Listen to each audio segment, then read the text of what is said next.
Shalom bien-aimés dans le Seigneur, c'est le pasteur Aimé Beleke du ministère chrétien École de Tyrannus. Nous sommes là dans le cadre de nos enseignements. Nous allons commencer une série d'enseignements sur les rêves ou les songes. Nous aurons à donner 100 leçons. Aujourd'hui, nous allons parler de la définition des rêves ou songes. Qu'est-ce qu'un rêve ou qu'est-ce qu'un songe? Nous parlerons de la formation des rêves. Et puis nous parlerons s'il y a-t-il différence entre rêve et songe.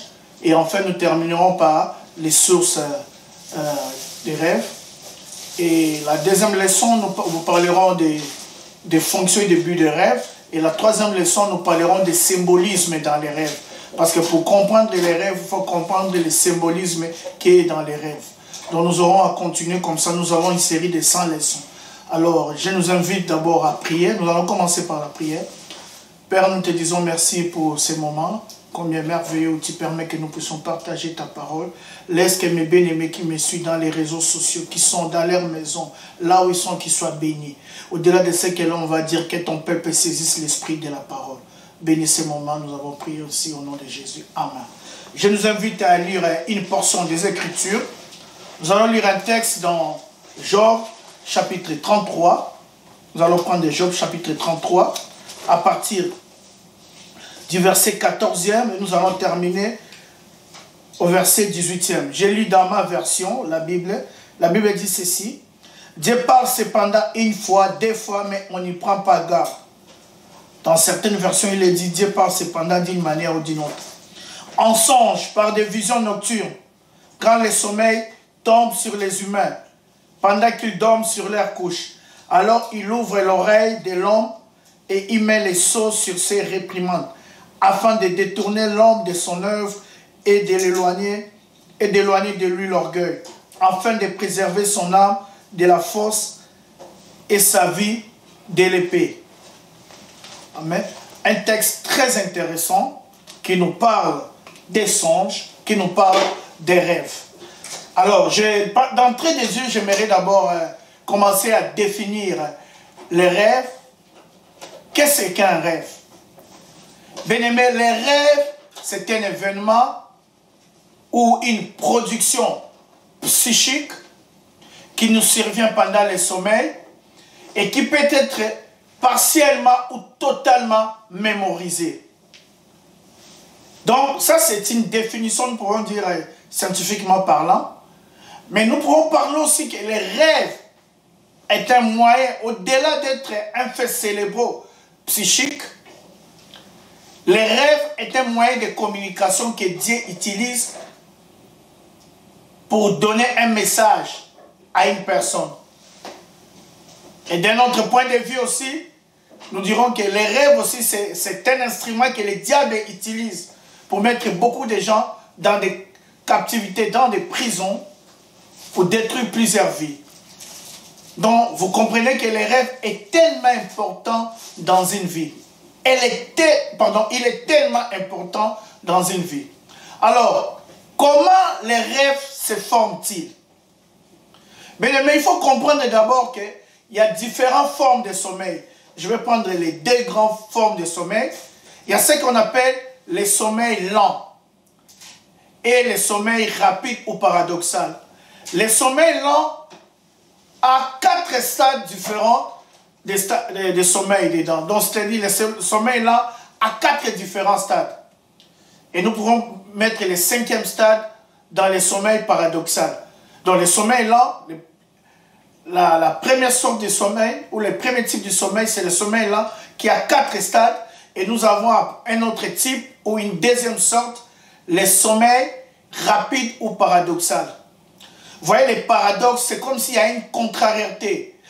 Alors que l'homme est endormi, la personne est endormie, tu es supposé être en repos. C'est comme si ton activité cérébrale continue à travailler. C'est ça les paradoxes. C'est pour ça qu'on l'appelle le sommeil paradoxal. C'est à ce niveau-là que les rêves se forment. Alors, les gens se posent beaucoup de questions. Y a-t-il une différence entre un rêve et un songe? Un rêve est-il différent d'un songe? Bien aimé, avant d'entrer en profondeur, j'aimerais donner 3 tendances qui se dégagent.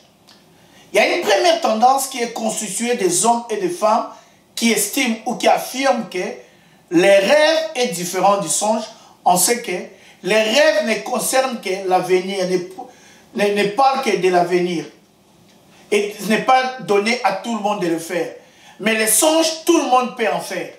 Donc les rêves est différent, c'est que les rêves viennent de Dieu, les songes ne viennent pas de Dieu. Il y a une deuxième tendance qui est constituée des hommes et des femmes, c'est-à-dire des personnes qui affirment ou qui croient, qui estiment que les songes, les rêves qui s'accomplissent, c'est ce qu'on appelle les songes. C'est-à-dire c'est les songes qui viennent de Dieu. Mais les rêves, tout le monde peut en faire. Donc une première tendance qui dit, les rêves est différent du songe, on sait que les rêves viennent de Dieu et s'accomplissent, mais les songes, tout le monde peut en faire. Il y a une deuxième tendance qui dit, c'est les songes qui viennent de Dieu, pas des rêves. Mais il y a une troisième tendance dans laquelle je me souscris. Cette troisième tendance dit ceci. En fait, il n'y a pas de différence entre les rêves et les songes. Pourquoi? Parce que les mots ne sont que synonymes. Ces deux concepts ne sont que synonymes. Alors, suivez-moi bien. Quand vous lisez dans la Bible, dans la parole de Dieu, vous allez remarquer une chose, qu'il n'y a pas vraiment de différence entre rêve et songe. Les mots ne sont que synonymes. La Bible ne fait pas une différence. Et du reste, les mots sont interchangeables. On les emploie juste pour séparer les termes. Ils sont interchangeables. Quand vous regardez par exemple les rêves ou les songes prophétiques de Pharaon dans Genèse 41, Louis II appelle cela dans Genèse 41 songe. Mais quand vous prenez d'autres versions, par exemple la version du semeur, la version du semeur appelle cela rêve. Mais au fond, il n'y a pas de différence. Quand nous allons plus loin, à l'époque de la poésie classique, suivez-moi bien, à l'époque de la poésie classique, les gens, ils n'étaient pas permis, autorisés d'utiliser certains vocabulaires qui étaient populaires. Et il était préférable pour la solennité de la poésie d'utiliser les mots songe qui étaient plus poétiques et littéraires que les mots rêve qui étaient général et populaire. Et ils n'ont pas voulu utiliser un vocabulaire populaire ou vulgaire, mais il fallait utiliser un vocabulaire propre et noble. Et c'est là, je dirais, je vais me répéter, c'est là à favoriser un vocabulaire noble du point de vue littéraire et poétique. Ainsi, on utilisait plus songe que rêve.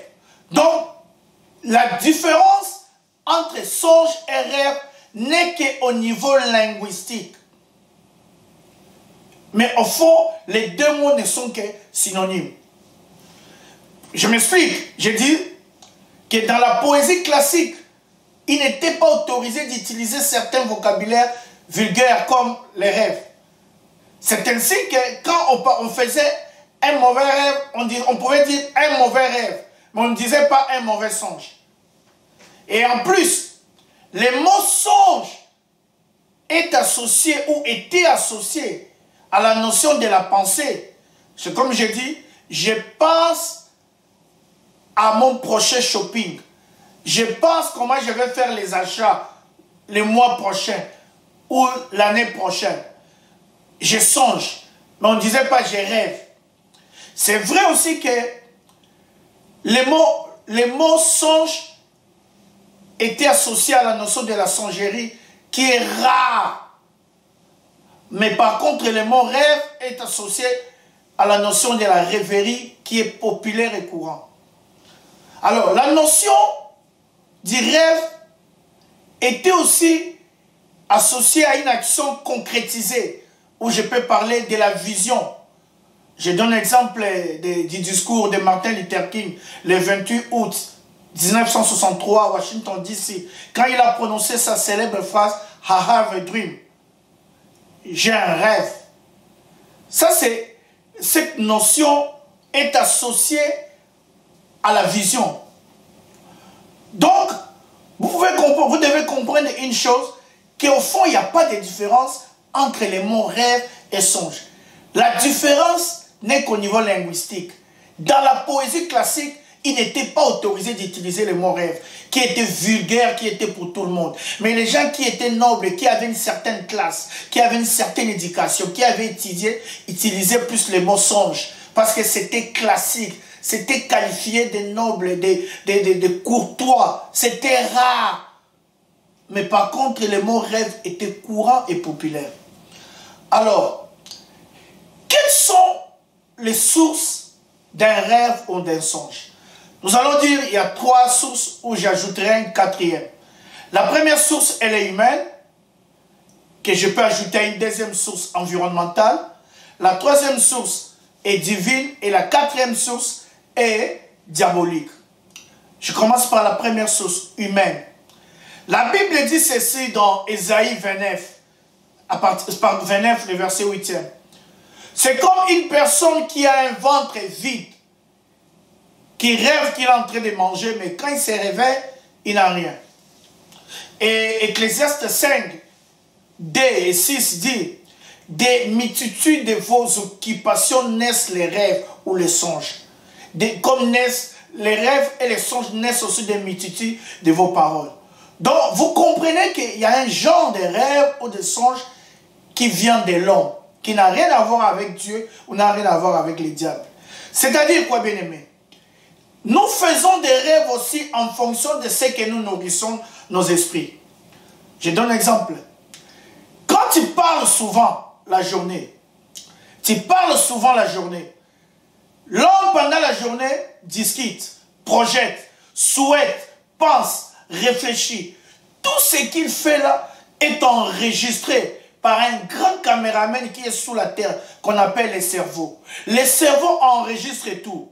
Et la nuit, comme l'homme est limité, il y a des choses que l'homme aimerait faire, qui n'arrive pas à les faire. Et la nuit, le cerveau les déballe sous forme des films qu'on appelle rêves. Et vous voyez ça. Vous croyez que Dieu vous parle, ou les diables, alors qu'il n'en est pas question. C'est seulement les fruits de vos dispositions intérieures. Parce que l'homme fait des rêves aussi en fonction des dispositions intérieures. Je donne un exemple.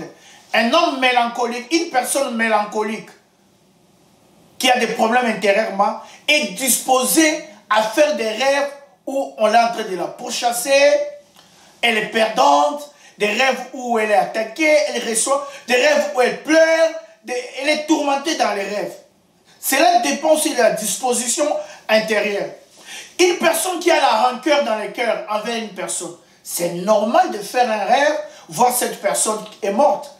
La Bible dit, quand tu conçois déjà de la rancune dans ton cœur avec ton frère ou ta soeur, tu l'as tué.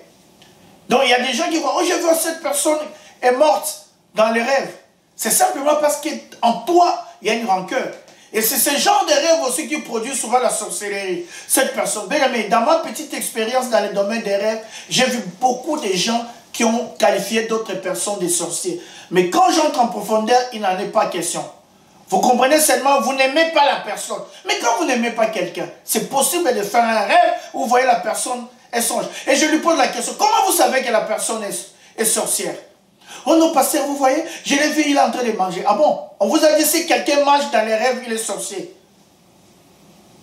Quelqu'un peut manger dans les rêves parce qu'il a dormi affamé, parce qu'il était en jeûne.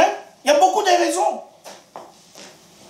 Et vous devez comprendre que les rêves aussi, j'associe cette deuxième source, cette première source à la deuxième source environnementale.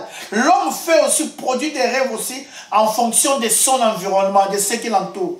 Par exemple, quelqu'un qui travaille à la caisse à la banque, qui est habitué à toucher les billets de banque, ou quelqu'un qui est cupide aussi, c'est possible de faire des rêves de billets d'argent, de billets de banque.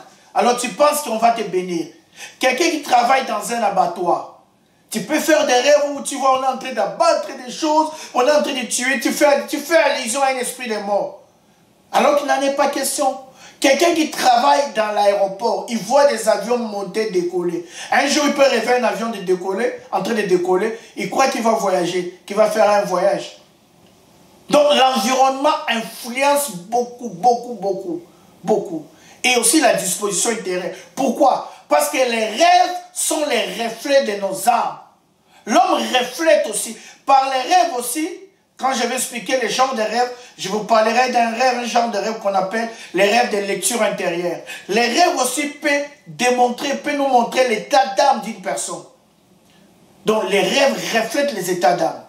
Alors il y a une troisième source, que j'ajoute après la deuxième source, la source satanique, diabolique. Ce genre de rêve est tellement mauvais, ça doit attirer l'attention de plusieurs personnes. La Bible dit dans Matthieu 13, 25, qu'une personne est venue pendant la nuit, il a semé l'ivraie parmi les bleus. Et c'est ce que le diable fait. Quand vous êtes endormi, il vient dans vos esprits, il met des pensées, il met des images. Le diable sait que quand quelqu'un est déjà vaincu au niveau de l'esprit, et que vous acceptez cela, vous allez voir l'accomplissement. Et plusieurs personnes ont vécu cela. Et ce genre de rêve, bien aimé, le diable a tellement de l'expérience. Son casier judiciaire n'est pas vierge. Il a un curriculum vitae riche en attaque, en destruction. Des gens qui font des rêves de cimetières, des rêves de mort, des rêves d'accidents, des rêves de flèches, de balles. Ils sont atteints par des balles. Des rêves, des esprits de mort, des maisons en feu. Des rêves où ils sont en train d'être noyés. Des rêves bizarres. Ça, c'est l'œuvre du diable. Souvenez-vous que la Bible dit le voleur ne vient que détruire, égorger et détruire. Donc, les diables attaquent sans recul dans les rêves. J'ai parlé avec une maman qui vient de l'Afrique de l'Ouest, qui m'a relaté son histoire. Elle avait son enfant, elle a rêvé qu'elle se retrouvait au bord d'une rivière avec son enfant. Et il y avait une grande vague qui est venue. La vague a emporté l'enfant. L'enfant est parti et la vague a pris même certains de ses biens. Et 3 jours après, l'enfant est tombé gravement malade. Non, le lendemain, l'enfant est tombé gravement malade. On a amené l'enfant. L'enfant a fait 3 jours à l'hôpital. Ici aux États-Unis, on ne trouve pas de maladie. La maman a suivi une conférence que nous avons faite à Siaro sur l'esprit derrière les rêves. Quand elle nous a appelés, Dieu nous a fait comprendre, nous avions dit à la maman, la vague qui a emporté l'enfant, c'est l'esprit de mort qui rôde autour de l'enfant. Nous avons dit à la maman, mets le téléphone proche de l'enfant. Pas sur l'enfant, mais proche de l'enfant. Elle a mis son téléphone près de l'enfant. Nous avons déclaré les paroles. Nous avons anéanti. Nous avons détruit ses rêves. Nous avons prié en fonction de cela. 3 jours, on n'avait pas trouvé de maladie. Et l'enfant, la fièvre ne faisait que monter, ça ne baissait pas. Et le soir, l'enfant est rentré à la maison. Une autre personne qui vient de l'Afrique de l'Ouest qui nous relate. Là, elle se retrouve en rêve, elle voit un porc qu'on a attaché. Les gens entouraient les porcs. On voulait tuer ces porcs. Les gens qui entouraient les porcs avec les bâtons posent la question au porc. Quel est ton nom? Et dans les rêves, c'est la maman qui donne son nom en lieu et place du porc. J'ai dit à la maman, mais vous avez donné votre accord. C'est un acquiescement tacite que vous avez donné. Pour qu'on vous fasse du mal. Ça, vous avez signé votre mort. Et nous avons prié en fonction de cela. Donc, le diable est tellement... Il y a un genre de rêve qui vient. Mais j'ai une bonne nouvelle pour vous. Parce qu'il y a des armes pour renverser les rêves sataniques. Quand nous parlerons des rêves sataniques, je vous parlerai de tout cela. Et je vais entrer en détail. Je vais prendre quelques grandes séries de rêves sataniques. Les différentes formes de rêves sataniques avec des exemples à l'appui. Il y a la dernière source qui est divine. La source divine, les rêves qui viennent de Dieu, c'est pour notre bénédiction. En fait, les rêves venant de Dieu, ce n'est que la parole de Dieu, mais en termes imagés. Dieu se présente comme un metteur en scène. Lui-même choisit les acteurs qu'il met dans les rêves, il choisit les lieux, il choisit les scénarios et les temps. Et il vient, il balance ça dans ton esprit comme un message. Et cela vient sous forme de rêves. Et les rêves divins, la Bible dit dans Job 33, il met son sceau, c'est-à-dire son cachet d'origine qui vient de lui. Alors, il y a une chose très importante. Plusieurs personnes croient que parce qu'ils font des rêves sataniques, c'est vrai, nous faisons des rêves en fonction de ce que nous nourrissons notre esprit. Une personne qui est en contact avec une littérature occulte peut faire des rêves sataniques. Quelqu'un qui suit des films pornographiques, c'est possible de faire des rêves de mari de nuit, de femme de nuit. Quelqu'un qui suit des films d'action, des films d'horreur, c'est possible de faire des cauchemars la nuit, de faire des rêves où on est en train de te pourchasser. Mais une bonne ambiance aussi, spirituelle, quelqu'un qui prie, qui dort dans une ambiance de la parole de Dieu, c'est possible aussi de faire des rêves divins. Mais aussi, il faut retenir une chose, que les rêves en soi n'est pas un thermomètre spirituel. Ce n'est pas parce qu'on fait des rêves divins, cela veut dire qu'on est en bon terme avec Dieu. Non, bien-aimé. Dieu est souverain. Dieu s'adresse aux païens comme aux chrétiens dans les rêves. Dieu peut s'adresser à un sorcier pour les ramener à la raison. Quand je vais parler de fonction des rêves, j'expliquerai ces choses. Dieu peut parler à un occultiste. Dieu peut parler à un serviteur de Dieu. Dieu peut parler à un étudiant. Dieu peut parler à n'importe qui. Parce que c'est un moyen de communication. Ce n'est pas parce que tu fais un rêve divin, cela dit que tu es en bon terme avec Dieu. Ce n'est pas non plus parce que tu fais un rêve satanique que tu crois que tu n'es pas en bon terme avec Dieu. Non. Le diable peut attaquer un serviteur de Dieu, un enfant de Dieu qui est en bon terme.